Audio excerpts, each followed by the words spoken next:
प्यारे बच्चों, हिंदी ट्रैक में आप सभी का स्वागत है। आइए, क्लास 10th का पहला टॉपिक वाक्य भेद। इसके पहले वाले वीडियो में हम चर्चा किए थे कितने रूप होते हैं। सरल, संयुक्त और मिश्र बताया गया था आपको। सरल, संयुक्त और मिश्र बताया गया था। आज थोड़ा सा और चर्चा कर लेते हैं इसकी। क्या होता है सरल वाक्य, क्या होता है संयुक्त वाक्य और क्या होता है मिश्र वाक्य। ऐसे वाक्य जहां एक उद्देश्य और एक विधेय होता है वह कहलाता है आपका सरल वाक्य। इसका एक नाम और भी है, इसको कहते हैं साधारण वाक्य। साधारण वाक्य भी इसको कहते हैं। कभी कभी बोर्ड पूछ लेता है साधारण वाक्य को किस नाम से जानते हैं या सरल वाक्य को किस नाम से जानते हैं, ये भी बोर्ड पूछ लेता है। जैसे रमेश बाजार से सब्जी लाया। रमेश बाजार से सब्जी लाया। अब ध्यान दीजिएगा, रमेश क्या है? उद्देश्य है। बाजार सब्जी लाया क्या है? आपका विधेय है। एक उद्देश्य और एक विधेय है और बात को सरल तरीके से कह दिया गया, इसलिए क्या है? ये आपका सरल वाक्य है। वह साइकिल से विद्यालय जा रहा है। रमेश जल्दी जल्दी भोजन कर रहा है। तो सरल तरीके से बात है, एक उद्देश्य और एक विधेय, इन सब में क्या होगा? आपका सरल वाक्य होगा। दूसरा आपका टॉपिक है मिश्र वाक्य। मिश्र वाक्य, अब इसको समझिए। मिश्र वाक्य में हमेशा क्या होता है? दो उपवाक्य होते हैं। दो उपवाक्य होते हैं और भी एक होगा प्रधान उपवाक्य और दूसरा क्या होगा? आपका आश्रित। प्रधान होगा और दूसरा क्या होगा? आश्रित होगा। एक प्रधान उपवाक्य और दूसरा उपवाक्य क्या होगा? आश्रित होगा। इसमें ये विशेषता है। तीसरी बात, ये दोनों समुच्चय बोधक अव्यय से जुड़ते हैं। समुच्चय बोधक अव्यय से जुड़ते भी हैं।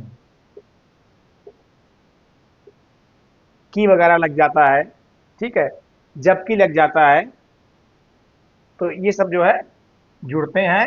एक प्रधान होगा, दूसरा आश्रित होगा, दो उपवाक्य होंगे। तो इसका आप उदाहरण सुन लीजिए।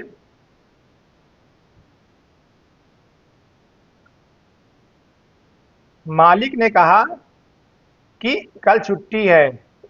मालिक ने कहा कि कल छुट्टी है। अब ध्यान दीजिए बच्चों, मालिक ने कहा आपका एक वाक्य हो गया। दूसरा आपका है कल छुट्टी है, कि आपका लग गया, ये आपका अव्यय शब्द है। तो मालिक ने कहा कल छुट्टी है, ये आपका क्या है? ये आपका प्रधान है। प्रधान है, कल छुट्टी है। आश्रित क्या है? ये आपका मालिक ने कहा, ये आपका आश्रित उपवाक्य है। तो जहां एक प्रधान होगा, दूसरा आश्रित होगा, वो क्या होगा? हमेशा के लिए जान लीजिए, वो आपका होगा मिश्र वाक्य। यही जब दोनों स्वतंत्र हो जाएंगे, समुच्चय बोधक से जुड़ेंगे, किसी वाक्य का किसी वाक्य पर कोई प्रभाव नहीं पड़ेगा, वो क्या बन जाएगा? वो बन जाएगा आपका मिश्र वाक्य। तो मिश्र भी देख लीजिए, संयुक्त भी देख लीजिए आप। संयुक्त वाक्य, अब इसी को हम चेंज करते हैं।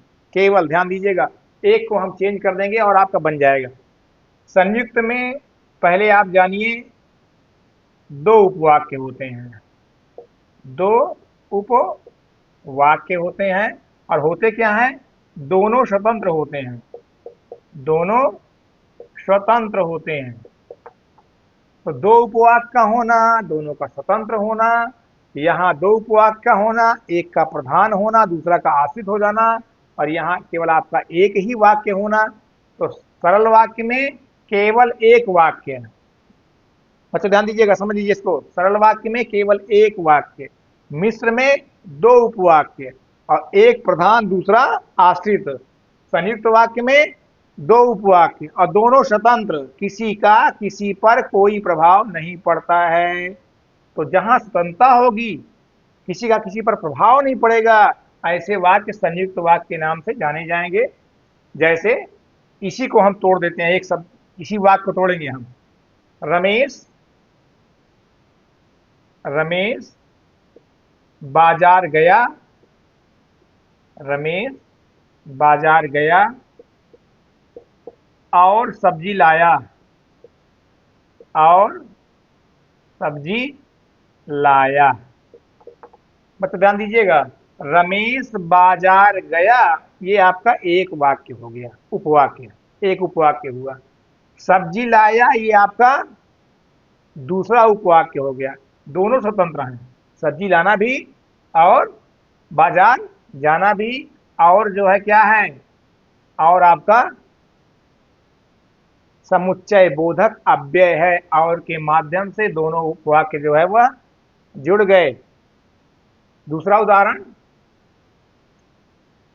सूर्य निकला और संसार में रोशनी फैल गई। सूर्य निकला और संसार में रोशनी फैल गई। अब इसको सरल वाक्य बनाना होगा, तो सूर्य के निकलते ही संसार में रोशनी फैल गई। भले वाक्य आपका बड़ा बन रहा है, लेकिन क्या है, एक उद्देश्य एक विधेय। सूर्य के निकलते ही संसार में रोशनी फैल गई, तो सूर्य निकला और रोशनी फैल गई, ये जो है क्या आपका बन गया, संयुक्त वाक्य बन गया। तो हमेशा इसमें दो उपवाक्य होते हैं, दोनों स्वतंत्र होते हैं।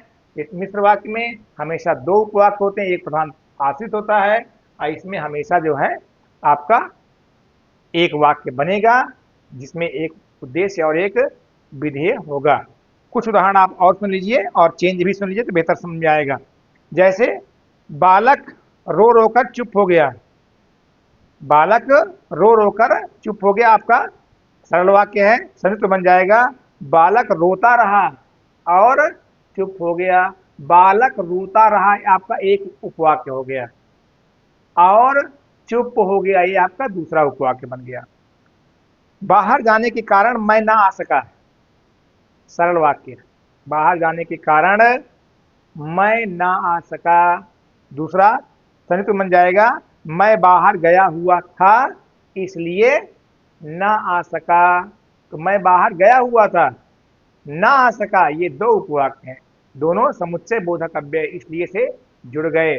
मैं बाहर गया हुआ था इसलिए ना आ सका।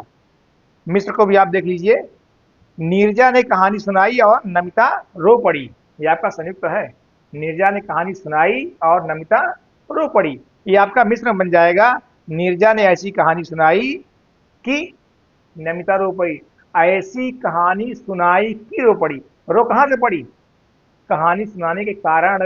एक हो गया आपका प्रधान, दूसरा हो गया आपका आश्रित। तो मिश्र में हमेशा प्रधान और आश्रित रहता है। तो नमिता ने ऐसी कहानी सुनाई जिससे वह रो पड़ी। तो इस प्रकार प्यारे बच्चों,